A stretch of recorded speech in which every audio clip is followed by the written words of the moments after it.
So before I get started here, I want to throw a little bit of a update out, I guess. I don't know what it would be considering there isn't really much of a following yet. However, I'm hoping to get there. I'm kind of rebranding the channel, I guess. For those of you who have listened before, I did like some heavy opinionated pieces of just me rambling into a microphone, but there was a hard, like, I don't know if it's a fight inside me, but I was finding I was finding it to be a hard time. I don't even know how to word that. To find a middle ground on the points that I was trying to make, because as I kept talking, I was like convincing myself in other directions sometimes, and I found that kind of irritating for me to speak, but probably hard for people to listen to. Anyways, there was only one thing that I ever found like a solid middle ground, or I would agree in one direction or the other, and that's music. And I think I'm just going to stick with that for a while. I'm still doing like recording vlogs, but they're all set on private, and maybe I'll do some unlisted ones and share it with some other people. But regardless of the fact, I want to do more music reviews, and I think that's what I'm going to do from now on. So if this is your first time listening, thanks for checking my channel out. Thanks for clicking on the video. Obviously, the title must have drew you in some way, shape, or form, and hopefully it does. But I just wanted to focus on something that I truly have a passion about, and music has always been that thing. So, sure, over-opinionated might not be about anything else besides music at this point, but I do have a heavy opinion on music, and I hope that one day I influence people, more than my friends, to listen to something that I gave my opinion on, and that they can discover things and join it. I kind of a side note, but not really. I do some lyric posting or fact editing on Genius.com, and if you're not using Genius, you should. It's a really cool website. Unfortunately, a lot of it is top 40 stuff, but my goal is to try and push people to genres or bands that aren't necessarily famous by any way, shape, or form. The first official video I titled the segment called Music Mondays, but now it's just going to be Forever Music, was the first one, so it might sound a little weird if you listen to that. It's about a band called No Skull, and they're a Michigan native band, and I live in Michigan, so I discovered them, and I kind of tell the story in there. So if you want to hear that, go listen to it. This video is an underground band, but a different one, and I'll get into that as we go. So if you're listening, thank you so much. I hope you enjoy it. I hope you get something out of it. And if you disagree with my opinion on what I think music is, or relative to, shoot me an email. You can email me over at overopinionatedpodcast@gmail.com, or leave a comment. I would love to just go back and forth with you on the video, because discovering music is something that I get a pleasure out of, and I really enjoy it. So I hope that you do as well. Without further ado, the not first, but I think official music review that's going to be forever. This is Over Opinionated Podcast. My name is Vox. Enjoy.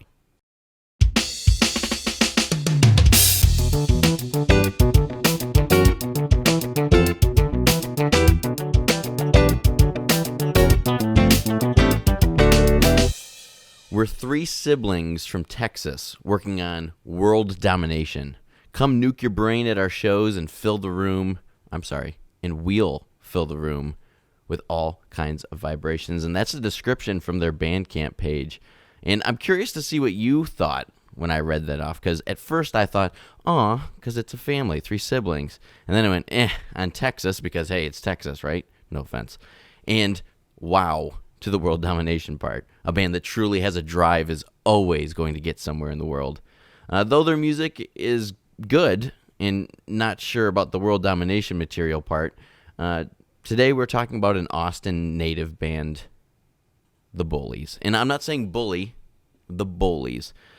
Ethan, Emma, and Joe Boley have been dropping music since 2016 with the release of their EP, Songs from Atop the Blue trailer. And I must say that their sound has evolved little from what their roots are. then and to now, which is a very good thing. I'm not sure if they're technically an Austin native band, but I have a buddy who is in a band that I'll talk about later on, and he kind of referenced, hey, check these guys out. You might like them. We've played some shows with them. So, of course, I did, and here we are.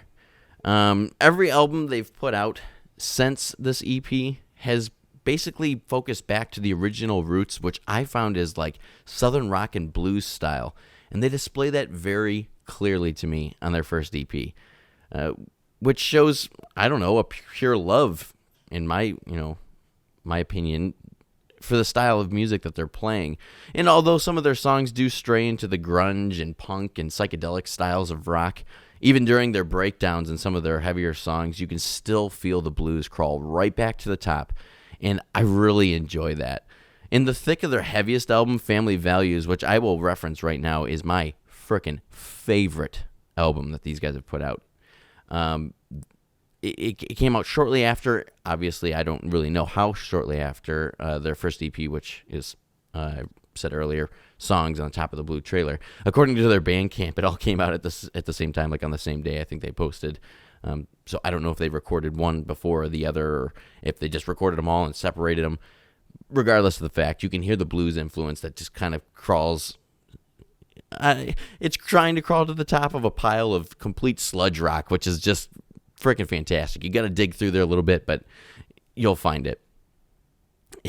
And I had a lot of fun actually trying to find, while listening to their music, like where is it? And then all of a sudden I hear the guitar riffs that would just absolutely, in my opinion, again, scream to me blues.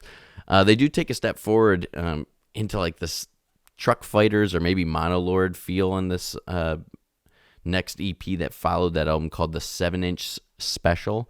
And if you don't know who the Truck Fighters or Monolord is, you can check them out. I mean, if you like stoner rock or fuzz rock or sludge rock, whatever you want to call it, definitely check them out. They're fun to listen to. They're kind of heavy and just kind of drone on, and it's really cool. I enjoy their music. But it's hard to kind of put a finger on where I would classify the 7-inch EP, or I'm sorry, the 7-inch Special EP, because the first two tracks kind of start off with this like loud, distorted sound, which is fun to me. I don't have any problem with it, but it quickly turns when the third track, Sun, comes on, and it kind of features this like acoustic guitar, some kind of plucky bass, and a really simplistic, easy to follow drum line, which quite frankly, it intrigued me, because I'm sitting there thinking, I just heard like two blasting loud songs, and all of a sudden there's acoustic guitar and spacey vocals, which I think features all three members of the band, which you will hear that throughout all of their music. They all sing at some point, which is fantastic, because the drummer is obviously a girl, Emma. She has like this really cool, it's not like a typical, and I'm trying to think of a grunge band that has a female singer. I don't like Garbage. I don't know. Garbage is a band, not your vocals, Emma, if you're listening. My God, I did not mean that. Garbage, the band. But it's not like the typical, I'm singing in a punk rock, sludge rock, blues rock, southern rock band. It's just like she's just singing, which is fantastic. It really blends well together with the other two. And I think that if they did less of that, I would be a little more disappointed, because her voice mixed with the others during the choruses or breakdown parts, it really sweetens the deal. In July of 2017, which is about 3 months after their 7-inch Special EP released, because I believe that released in April according to their Bandcamp. So if I'm wrong, I guess I'm wrong. Sorry, I'm not a fanatic, but I will be, because you guys freaking rock. They don't, but it seems like they pull a 180 on us. It starts super slow and kind of calming. And I dare to mention blues again, I guess, but it's pretty bluesy. But it quickly picks up into what is their southern rock influences and pushes straight back to the top with a little bit distortion, a little groove-style guitar lines. And I do want to mention that this album, to me, doesn't seem like anything revolutionary in their music career, but I will say that it does seem like this is where their quality, not just as a band, but in their recordings goes up as well, which is nice because obviously they're, growing together as musicians, but they're also trying to figure out, like, how do we want to sound when we record? Do we want, the garage sound, which had been featured before on some of their early recordings, or are they in a studio? Did they build their own studio? Are they recording with proper equipment? This is where you can tell that they're doing that, and it's really nice. As I mentioned, though, it's not my favorite album. I'll be honest with you. I found myself skipping through songs, or like just skipping songs completely to try to find that Family Values, which is one, like as I mentioned, my favorite album by them. That taste and their styles. So if you want to get into them, you don't want to start with their newest stuff. You don't want to start with their old stuff. Start with Family Values. It gives a true taste of their style. You can hear their influences, and there's some pretty damn good writing on this. That kind of leaves us with their newest album, El Toro, their 2019 album, and this is the album that I was introduced to them with. In fact, I'll give a shout out to who I mentioned earlier, my buddy Dylan. He showed me these guys that he's played some shows. He's in a band that's down in Texas, and him alone showing me this album sent me down what I'm calling the rabbit hole of the Boleys. This album is right back to the style with the headbanging and foot tapping music that I found later on, obviously, as I continued to listen to them on the Family Values album. And there is not a single song on El Toro that I will skip. I will listen to that thing from cover to cover, and it will send you, if you listen to it, straight down a groovy, fuzzy, steering wheel pounding, awesome rock and roll album.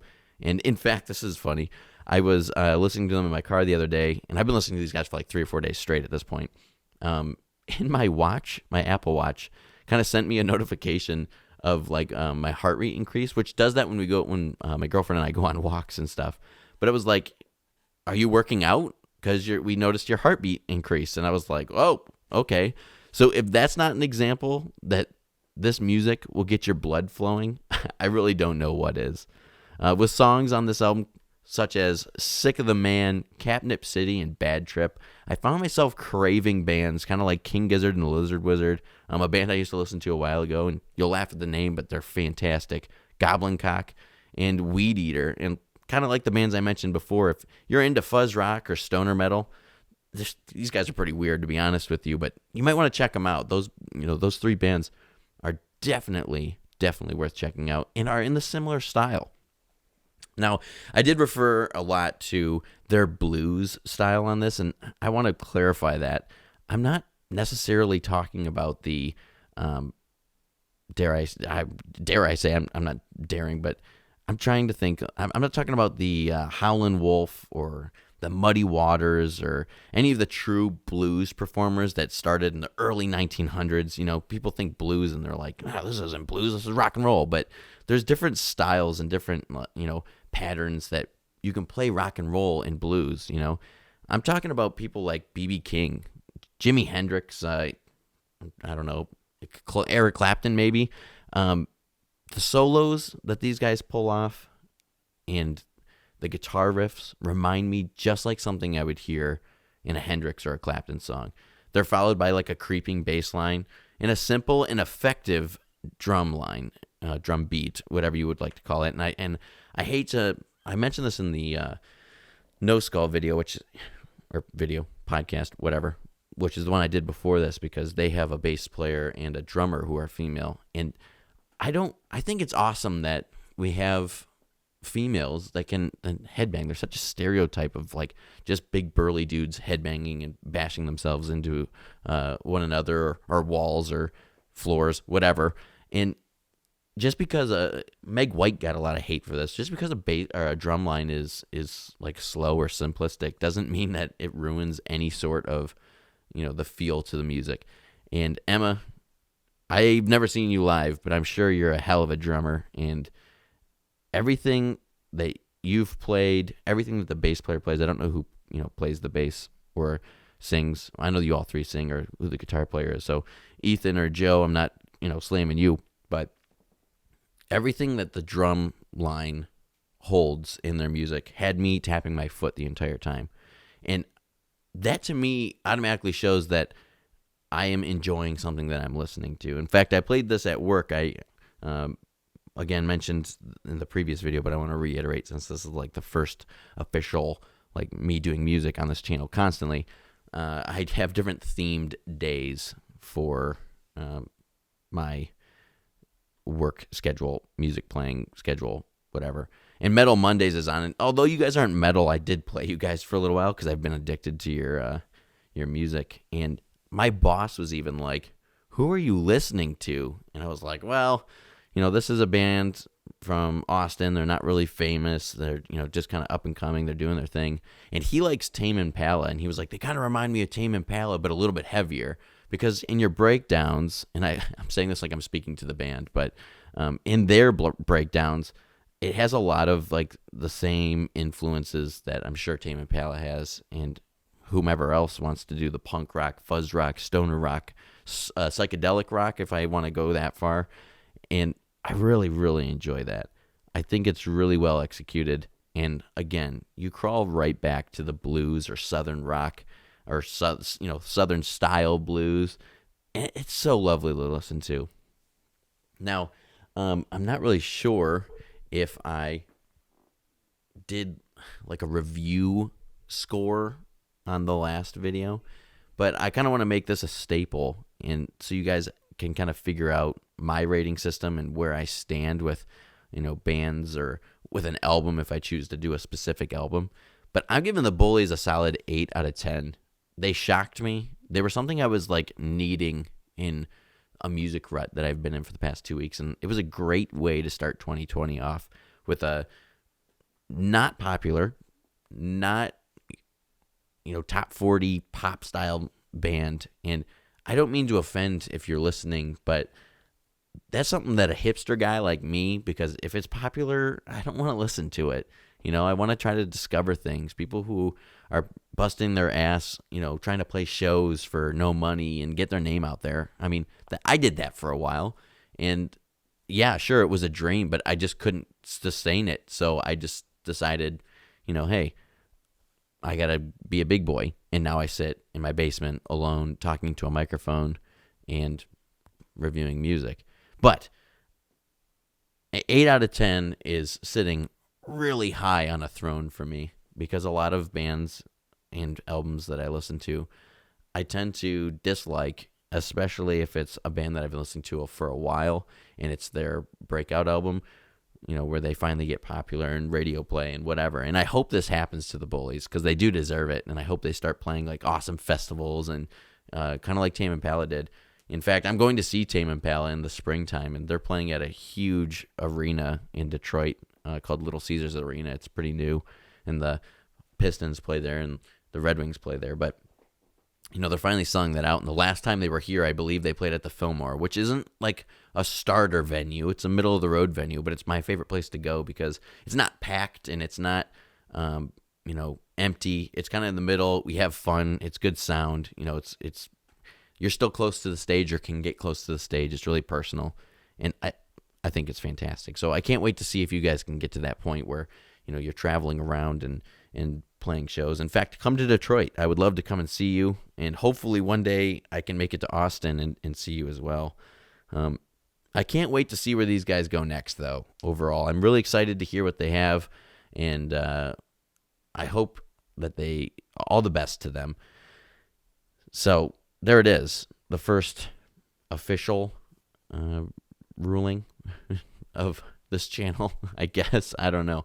I want to do it for fun, but I really hope that you can check it out. Check the link in the description. I'll post their Bandcamp. I'll post their, not SoundCloud, Spotify, SoundCloud throwback.